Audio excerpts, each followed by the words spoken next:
बच्चों, इस वीडियो में हम चैप्टर 3 मैथ्स 1 का अरिथमेटिक प्रोग्रेशन इससे रिलेटेड कंसेप्ट्स, ताकि आपको सम्स के जो बेसिक्स चीज़ें वो समझ में आ जाए और कुछ फॉर्मूले और कुछ इम्पोर्टेंट क्वेश्चंस सारा इस चैप्टर को पूरा मैं इस वीडियो में कवर कर दूंगा। ठीक है, चलिए फटाफट स्टार्ट करते हैं। एक सीक्वेंस मान लेते हैं। टू बेसिक सीक्वेंस क्या होता है, सब नहीं, हम खाली सिटी पॉइंट ऑफ व्यू जा रहे हैं बेटा। 2 4 6 8 ऐसा मान लीजिए एक सीरीज है। तो जो पहला होता है उसको T1 बोलते हैं। T बोले तो टर्म, TERM टर्म, पहला पद हिंदी में कहते हैं। फिर T1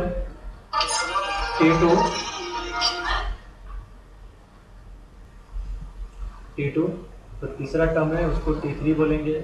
T4 ऐसा T5 T6 T6 चलता है। अच्छा, सीरीज का जो लास्ट टर्म होगा ना, समझो इधर ये सीरीज खत्म होता था 10 पे, सपोज खत्म हो गया, तो जो लास्ट टर्म है ना, अब यहाँ गिन सकते हो तो आप बोलोगे T5 है, बरोबर।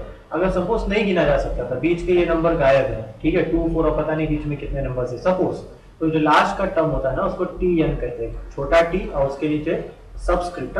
सबस्क्रिप्ट, अच्छा सबस्क्रिप्ट सुपरस्क्रिप्ट क्या होता है, ये नंबर है, अगर हम ऊपर लिखेंगे पावर में तो सुपरस्क्रिप्ट, नीचे लिखेंगे तो सबस्क्रिप्ट। तो सबस्क्रिप्ट में आपको n लिखना है। किताब में कैसे लिखते हैं, ऐसा समझो नोटबुक की लाइन है, तो T और n यहाँ पे थोड़ा समझ में नहीं भाई, ऐसे नहीं लिखना, ठीक है। तो T1 T2 T3 आपको समझ में आ गया। T1 को A भी कहते हैं, T1 को A भी कहते हैं, स्मॉल a, ठीक है, आगे समझा। चलिए अब D निकालना सिखाते हैं। D बोले तो डिफरेंस, डिफरेंस बोले तो अंतर। अंतर कैसे निकलता है, दो नंबर को माइनस कर। अब माइनस करने में आपको एक ध्यान देना है, सीरीज थी 2 4 6, तो आपको ये इसको T1 माना, इसको T2 माना, तो T2 में से T1 माइनस करना है, ठीक है। आप बोलोगे T1 में से T2 भी कर सकते हैं, कर तो सकते हैं बेटा, लेकिन जो फॉर्मूला अभी इस चैप्टर में आपको आगे सीखना है वो T1 माइनस T2 समझ कर नहीं किया गया है, वो T2 माइनस T1 समझ कर किया गया है, ठीक है। तो एक नियम मान लो इसको कि आपको T2 माइनस T1 करना है, ठीक है, या T3 माइनस T2 करना है, या T4 माइनस T3 करना है। तो D निकालना भी आप सीख चुके हैं, ठीक है। चलिए अभी Tn का फॉर्मूला सीखते हैं। Tn का जो फॉर्मूला होता है, Tn का फॉर्मूला उसे कहते हैं a plus n minus 1 d. Tn is equal to a plus n minus 1 d. Okay, चलिए फिर सीरीज में जितने भी नंबर है, सीरीज में जितने भी नंबर है इन सबका योगफल यानी सम, SUM सम, सम यानी सभी नंबर को जोड़कर जो आंसर आता है उसको अंग्रेजी में सम कहते हैं। तो सम अगर आपको चाहिए तो S n is equal to n upon 2a plus n minus 1 d, इसका ये फॉर्मूला है। या दूसरा एक और फॉर्मूला अगर आपको लेना है तो n/2 is equal to T1 plus Tn लिख सकते हैं, ये दो फॉर्मूला है, ठीक है।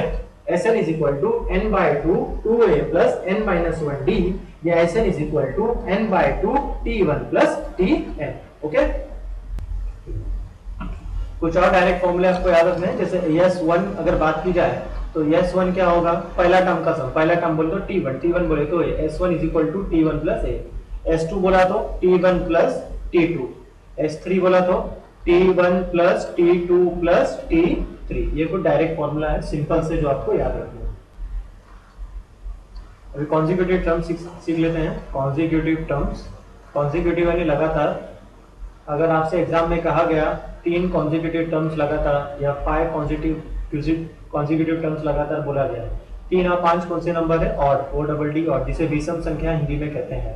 तो इसके लिए आपको सीक्वेंस क्या लिखना पड़ेगा, a यहाँ पे a प्लस डी, यहाँ पे a माइनस डी, ठीक है, अगर 3 आपको बोला है तो, ठीक है। अगर आपसे 5 कहा गया है तो लिखोगे a प्लस डी, इधर पे लिखोगे a माइनस डी, यहाँ पे लिखोगे a प्लस 2d और यहाँ पे लिखोगे a माइनस 2d। समझ में आ रही बात, क्लियर है। और यहाँ पे जो डिफरेंस है, यहाँ पे जो डिफरेंस है वो स्मॉल d है। क्यों, देखिए अगर आप इसको इससे माइनस करोगे a plus D minus a, तो plus a minus a cancel, क्या बचा d, तो यहाँ पे डिफरेंस क्या है, d। एक ऑब्जेक्टिव बन सकता है डायरेक्ट, हाँ, 3 कॉन्जिक्यूटिव टर्म्स का, ठीक है। अब इवन की बात आते हैं।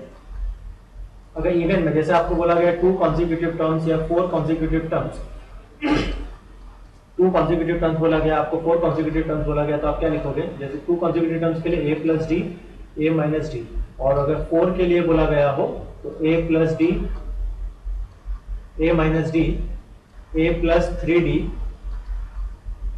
a minus 3d।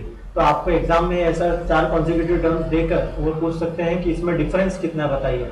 ठीक है, तो डिफरेंस देखिए, उधर वाले में d था, यहाँ पे डिफरेंस कैसे निकालते हैं, इसको मान लिया जाए t1 और इसको मान लिया जाए t2। तो मैंने आपको बताया था t2 माइनस t1 करना है, t1 माइनस t2 क्यों नहीं करना है उसका जवाब मैंने आपको पहले बता चुका हूँ। तो t2 की जगह लिखोगे a प्लस डी माइनस, और t1 की जगह a माइनस डी, क्या हो जाएगा a प्लस डी, ये हो जाएगा माइनस ए, और ये माइनस माइनस क्या हो जाएगा प्लस डी। ठीक है, प्लस ए माइनस ए कैंसिल, डी और डी कितना हो जाएगा 2d।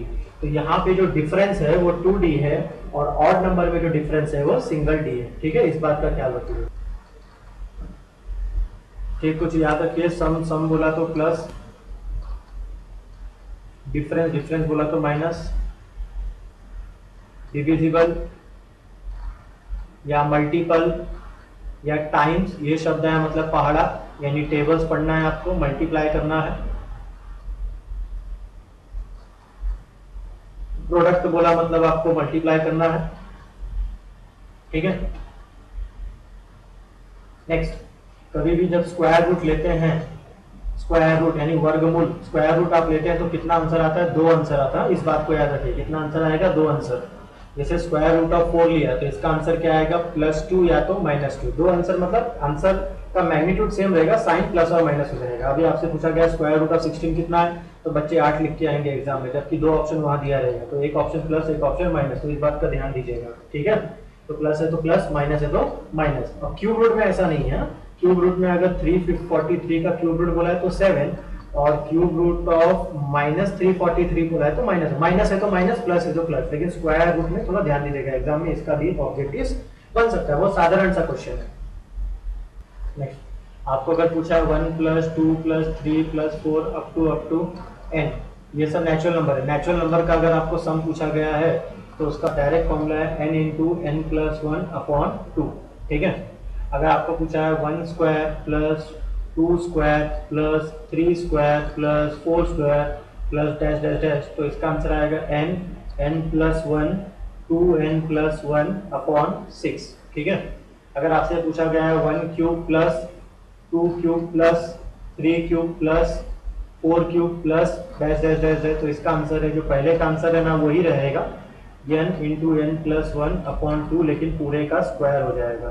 ठीक है, तो इसको ऐसे भी किसी किताब में आपको दिया रहेगा n² n + 1/4। ठीक है, ज्यादातर ये इंपॉर्टेंट है फर्स्ट वाला, ये आपको एग्जाम में डायरेक्ट प्रश्न आ सकता है। प्रश्न क्या आएगा, sum of first n natural numbers. ठीक है, sum of first n natural number, तो उसका direct formula n × n + 1/2, n × n + 1/2। ठीक है, चलिए आगे बढ़ते हैं।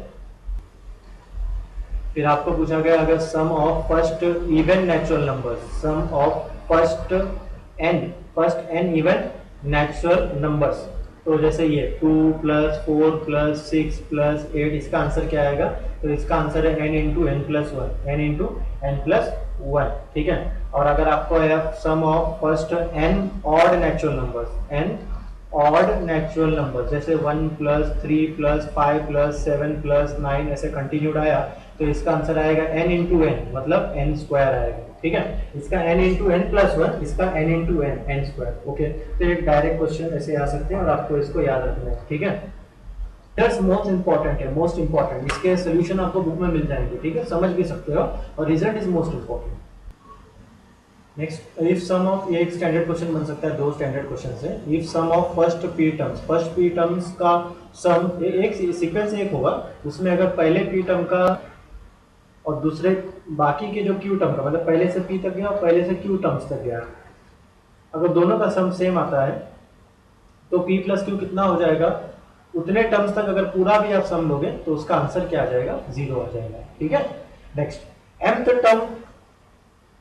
mth टर्म जो होगा उसको अगर m से मल्टीप्लाई करोगे, मतलब अगर 7वां टर्म है तो 7 से मल्टीप्लाई किया। ठीक है, और nth टर्म को अगर n से मल्टीप्लाई करोगे, मतलब 8वां टर्म है तो 8 से मल्टीप्लाई किया, तो 7 और 8 कितना हो गया, 15। तो जो 15वां टर्म होगा ना वो क्या होगा, 0। मतलब m time mth term is equal to n times nth term, ऐसा रहेगा तो m प्लस nth टर्म क्या रहेगा, 0 रहेगा। एक बहुत स्टैंडर्ड क्वेश्चन, एक स्टेटमेंट की तरह आ जाएगा, इसको प्रूफ भी आपके बुक में है।